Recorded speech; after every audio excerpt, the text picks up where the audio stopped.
Hello and welcome once again to Through the Lavender Lens here on Q Weekly. Nice to have your company. Duncan here with special guest reviewer Andy Harler. How are you going? I'm good, thank you. Good stuff. Here for the first time. Andy's usually our hard-working editor here on the show. Many hours spent over a hot editing suite removing my fluff. So it's good to have him on board to talk about some more fabulous videos from Out Video. And now, what have you been having a look at? Well, last week I've been looking at The Living End. It's a film about two gay guys. One is basically living on the street / street hustler. And the other one is someone who's just discovered that he's HIV positive. It doesn't centre around the fact of being positive. It's more about the questions about life and death and reality. It goes into a whole level deeper. As a matter of fact, the whole issue about being positive wasn't really the crux of the movie. It was basically stating the fact that in society we don't realise it, but the elements of messages of death are more in your face than you realise. So there's scenes where you're watching the news and there's like death this and death that. There's car stickers with messages about death and whatnot. But anywho, as I was saying, it centres around two characters. Luke, who's a rent boy, who seemingly on the surface is a romantic drifter, so to speak, that lives day by day and doesn't really care about life or death. And then there's John, who discovers he's HIV positive. Which, for some reason, he's always concerned about, where life is going to take him, and what is death like and what's it all about and everything.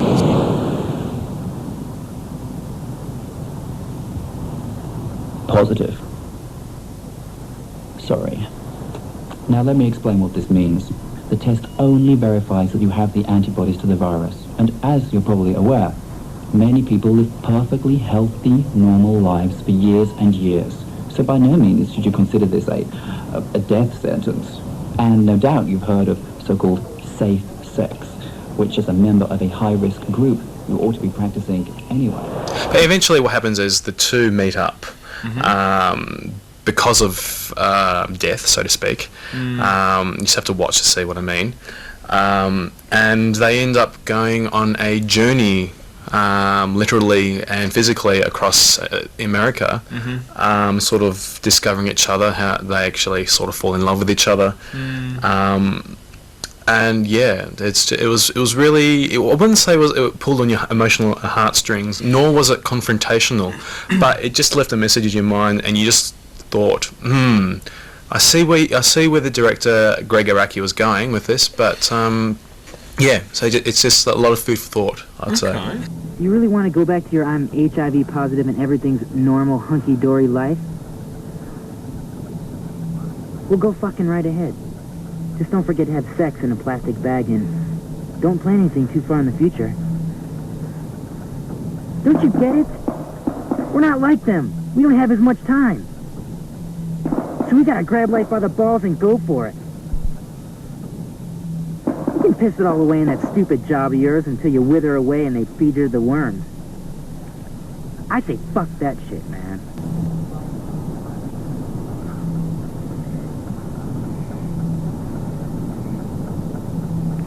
It sounds deep. I mean, I noticed it got an R rating. Was that justified?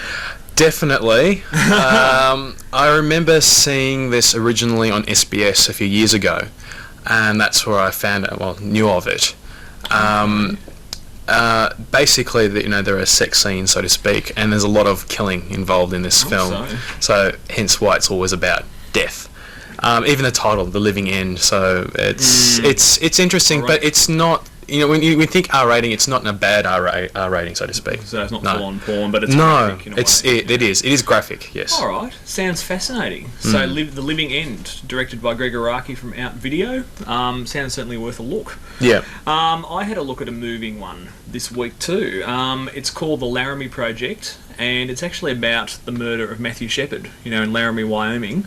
Yeah. The lad who was bashed and then left on the fence to die. It's actually timely because it is 5 years last month that he died, October 12, 98. Oh, okay. Yeah. And I had a look at this film. It's slightly different. It's done...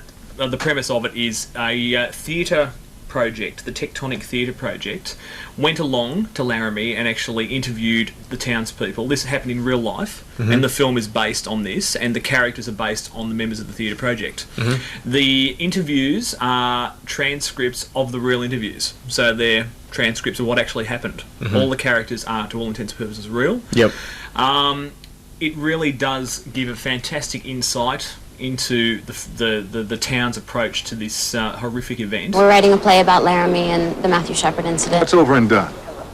I understand your feeling. We don't want any more of this. You're not wanted here.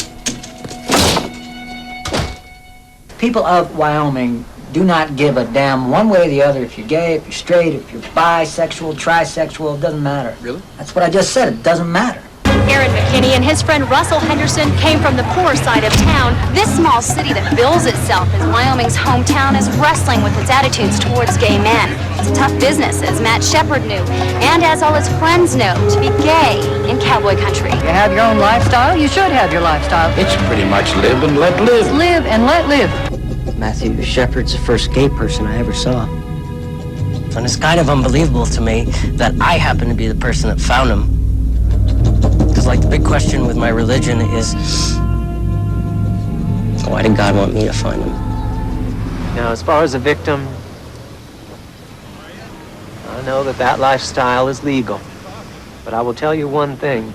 I hope Matthew Shepard, as he was tied to that fence, that he had time to reflect on a moment when somebody had spoken the word of the Lord to him. And that before he slipped into a coma, he had a chance to reflect on his lifestyle. It was very moving. I haven't been moved for quite a while. There was this 52-year-old guy talking about the town's homecoming parade, and the parade sort of snaked around the town and went around a couple of times. Yep. At the back of the parade, there was a handful of marchers marching on behalf of Matthew. By the time it came around the second time, there was maybe about 100 or 200 people had just come off from the crowd on the street and just joined for the sake of Matthew. Oh, wow. It was just beautiful. So, no, this is very timely. It's a great cast of unknowns. The only star as such was Joshua Jackson from Dawson's Creek. He played the barman, and, it was quite a sweet character. Was he really. having a thin day or a fat day when he was doing that? Kind of a homely day. Homely day. Yeah, big boned day. Yeah. But he was a sweet character. He's actually saying, oh, what if, what could I have done to stop the crime? Nice. Directed by Moises Kaufman, who was involved with the Tectonic Theatre Project and was indeed a character in the film. It's really worth a look. Quite a different take on a crime situation. And a timely reminder that there is still gay hate in the world 5 years on from the event. So get it out from that video. Thank you very much, my son, for coming in. No problem. And we will see you next time in Through the Lavender Lens and in Q Weekly, but keep watching. Bye-bye. Bye. We'd like to give you the opportunity to get $30 worth of free video rentals from Out Video just for helping keep Ben TV on air. Join us for a 12-month membership of just $30 and Out Video will give you your $30 back in free video rentals. Just be first through on 0438 052 769 or via email on q_weekly@yahoo.com.au. Leave a contact number or email address. If you're first through, we'll get back to you and forward your membership application form to you. As soon as we receive your completed form back here at Ben TV, we'll forward your Out Video voucher to you. Help support your community by supporting Ben TV and Out Video. Out Video are located at 13 Brighton Road, St Kilda, right opposite St Kilda Town Hall, or on the web at www.out.com.au.